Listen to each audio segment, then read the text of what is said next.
During World War I, a term emerged that would become one of the most chilling and symbolic expressions of the war, no man's land. It referred to the barren, deadly space between the frontline trenches of opposing armies, a zone so dangerous and unpredictable that few dared enter it, and fewer returned. It was a place of despair, death and eerie silence, shaped by artillery, barbed wire, and the futility of industrialized war. This video explores the historical context, tactical significance, human experience, and long-lasting legacy of no man's land. The expression "no man's land" has medieval roots, originally describing disputed or unclaimed areas outside towns or between fiefdoms, places no one owned or wanted to own. However, it was in the trenches of the First World War that the term took on a profoundly grim new meaning. Here it denoted the ground that lay between the entrenched forces of the Allies and the Central Powers, often only a few dozen meters wide, but infinitely dangerous. By late 1914, after the initial mobile phase of the war gave way to trench warfare, both sides had dug in across much of Western Europe.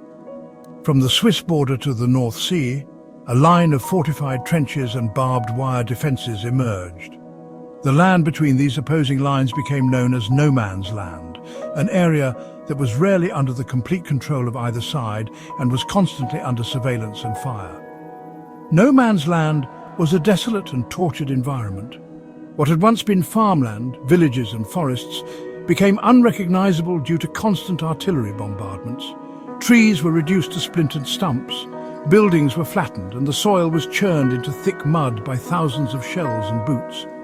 Key features of no man's land typically included barbed wire. Spanning several meters and often layered, barbed wire defences were designed to trap enemy infantry in the open. They were difficult to cut through quickly, making advancing troops easy targets.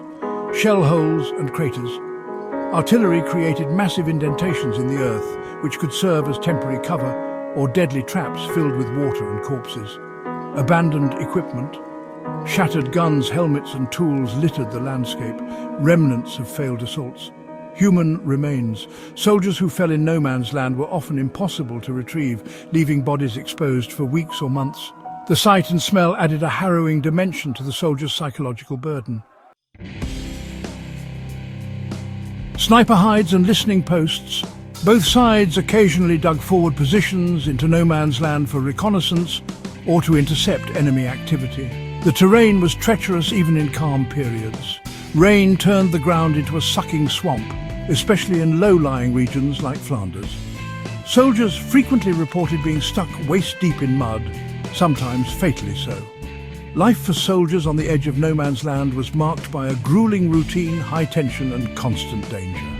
Most of the day was spent in trenches, which were often only a few feet deep in some areas, and barely protected against artillery or sniper fire. Rations were limited, sleep was brief, and sanitation was poor.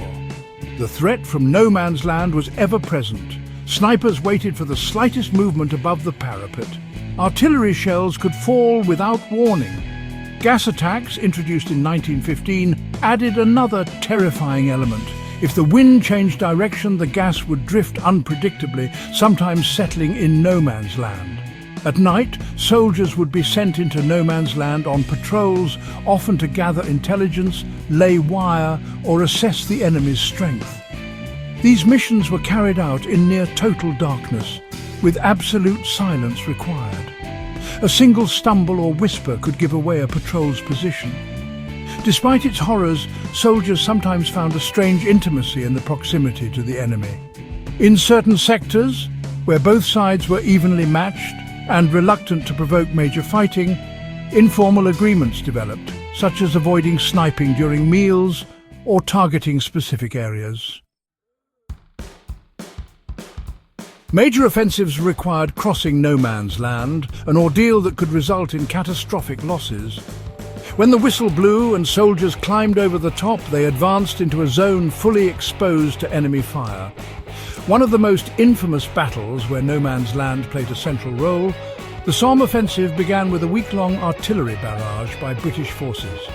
The goal was to destroy German defences before infantry advanced. However, when British troops went forward, they discovered that much of the wire remained uncut and German machine guns were intact. By day's end, nearly 20,000 British soldiers lay dead, many in no man's land. The Battle of Verdun became a symbol of French resilience and German determination fought over a tiny patch of ground over 10 months in 1916. No man's land became a gruesome field where the dead outnumbered the living. Similarly, the Battle of Passchendaele in 1917 was defined by deep mud and mass casualties. No man's land here resembled a lake of filth and death, with soldiers drowning in water-filled shell holes. These examples demonstrate that even with meticulous planning and vast artillery support, crossing no man's land often led to slaughter. Despite the inhuman conditions, soldiers occasionally found ways to assert their shared humanity. The most famous instance occurred in December 1914, during the first Christmas of the war. Across several sectors of the Western Front, German and British troops initiated an unofficial ceasefire. Soldiers emerged from their trenches, cautiously at first, to meet in no man's land. They exchanged food, souvenirs and handshakes. In some places they sang carols together or played impromptu games of football. While the high commands on both sides discouraged and eventually forbade such fraternization, the Christmas Truce remains a powerful testament to the human spirit even in the darkest times. For many soldiers, the presence of no man's land was a constant source of fear and trauma. Its sights, sounds and smells were nightmarish. The corpses of friends and enemies decomposed in full view. The knowledge that one misstep could lead to death haunted soldiers' minds. The mental health effects were devastating. Many soldiers suffered from shell shock, now understood as a form of post-traumatic stress disorder or PTSD. Symptoms included tremors, nightmares, paralysis, and emotional numbness. Soldiers were sometimes mistakenly labelled as cowards or malingerers, especially in the early years of the war before the condition was recognised. Memoirs and letters from the front reveal the psychological burden of living near no man's land. One British private wrote, "The silence there was dreadful, more dreadful than the noise of shells." As the war dragged on, new tactics and technologies were introduced to overcome the impasse that no man's land represented. Tanks, first used in the Battle of the Somme, tanks were designed to crush barbed wire and cross trenches. Early models were slow and mechanically unreliable, but showed promise.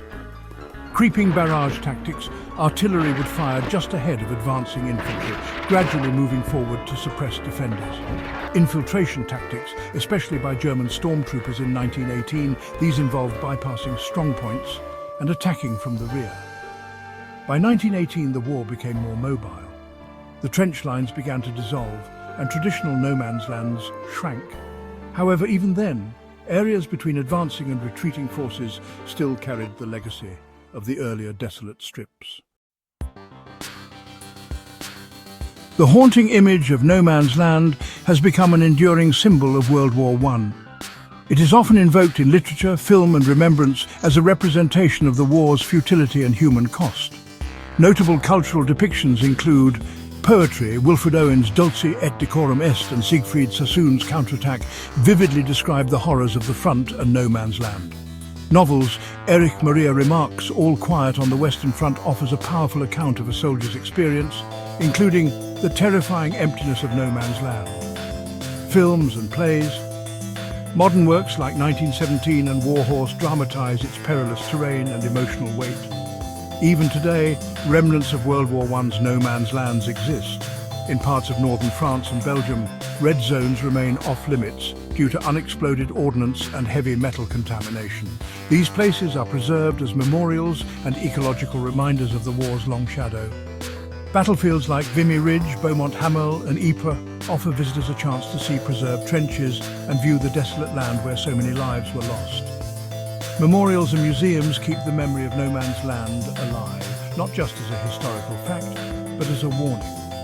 No man's land was more than a physical space. It was a symbol of the chaos, violence and futility of modern industrial warfare. It represented the cost of each inch gained, the lives extinguished in moments, and the emotional scars carried by survivors.